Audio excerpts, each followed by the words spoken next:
Hello, ladies and gentlemen, and now is the time when I figured I'd share 10 tips when visiting France. Tip number 1: if you're driving through rural France, be sure to fill up your tank at the nearest available opportunity. The reason why I'm bringing it up is because the petrol stations are rather sparse, at least in the north of France, in the rural areas. So when you see an opportunity to fill up, please do. Driving in France, first impressions, well, I was told that it's going to be either really scary or really easy or really different. It all depends on where you're from, which side of the road do you drive. I happen to be from England, but although I'm from Russia, I've never driven in Russia. That's why it felt really strange. But then when we left the port at Dunkirk, the gates opened and that's it. You're in France, so you start driving and there isn't a place to stop. So I had to adapt very quickly, but to be honest, it's not that bad. It's just like driving through medieval England, through medieval villages and little towns. A lot of cars parked on the sides of the roads, really steep, sharp turns, steep hills, that kind of stuff. Really beautiful. So far it's been amazing. Tip number 2: service stations. The service stations that we've seen had concrete tables and chairs. People brought their own food with them. Sometimes in the middle of rural areas you can see unmanned shops like this one. We decided to pop in and get some peaches, some fruits on the way, but we couldn't help but notice this. It's almost like an honesty shop. Let's pop in and find out more. So over here, what you can see is different products. For instance, organic eggs, you have 12, you have 6, you have beans, and you have lentils of some sort. But what you do, you put your money right here, or banknotes go here, pick and choose a number, and then the door opens. So it's almost like a self-service shop, which I think is quite cool. We've seen some in England, which are honesty shops where you just put the money in a little box, but this one's a little bit more advanced, and I like it. I'm gonna go for some eggs, and what we've also noticed is that prices are just like the ones on the market, so it's not like this one's much cheaper or this one's more expensive. So let's see if this whole thing works. It's number 21, I'm gonna put the money right there. You can see on the screen that it's reflecting and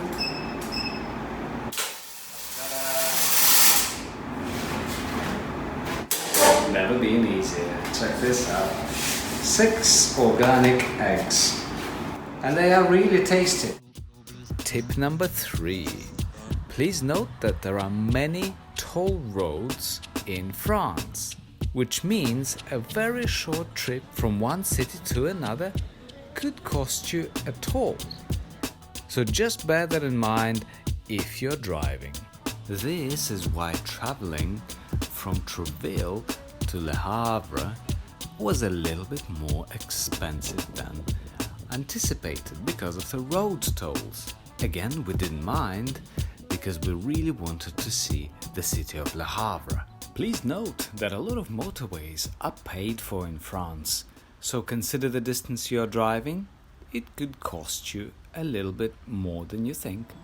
Tip number 4: learn some basic French when you're going to France. You would be surprised that, especially in rural areas, not everyone speaks English, and also if you put your effort in trying to communicate in French, people do open up a lot better. They can sense and they can feel that you're really going for it, really trying to communicate their language. C'est magnifique, c'est bien. Merci. Surtout ça. 2015. En vin rouge, Bordeaux.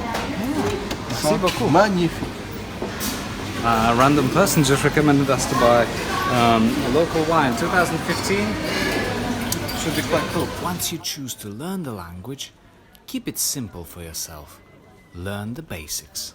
I would suggest starting from directions, left, right, and of course counting.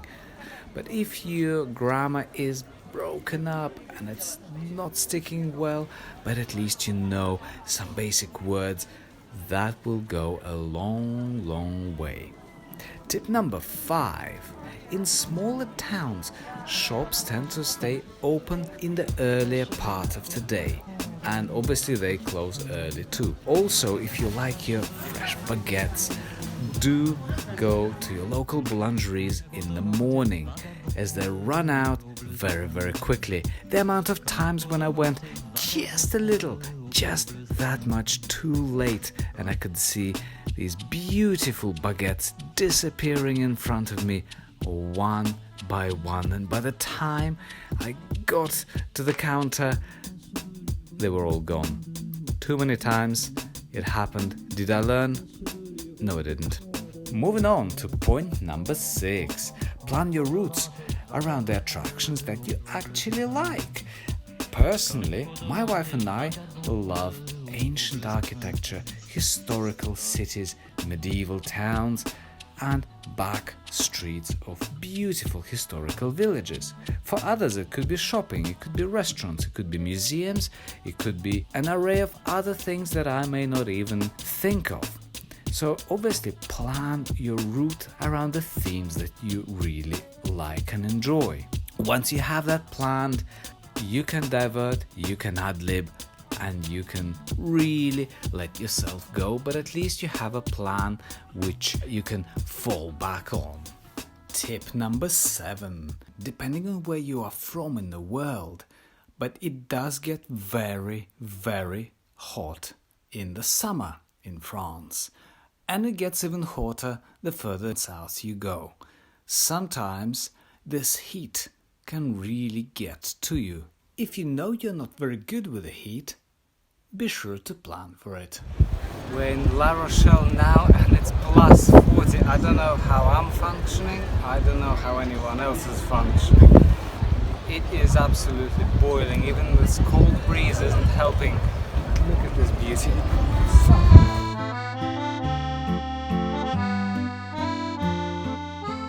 Tip number 8. Eat and shop for food where locals go. Each county will have its own food that they're famous for. Go for that option.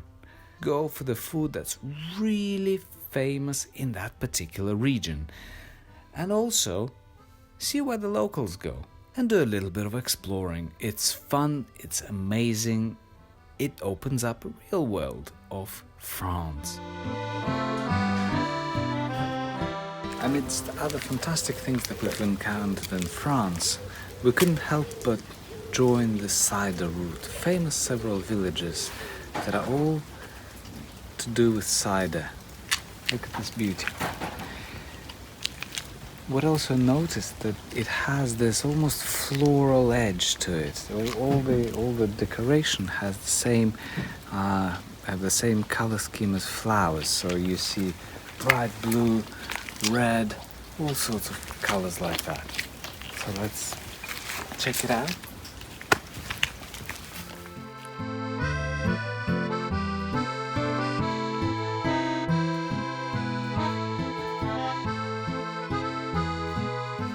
Tip number 9.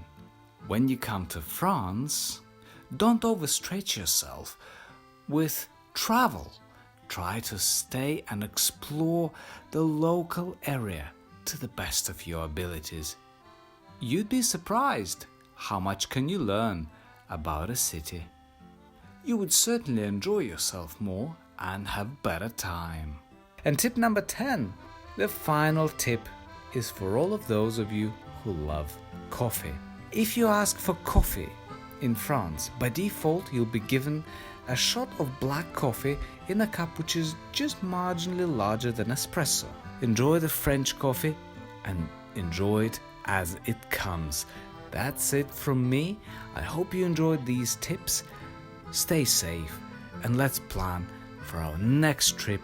Don't forget to subscribe, as your support means a world to me. Until next Thursday, 7 o'clock in the evening, British Standard Time. Bye bye.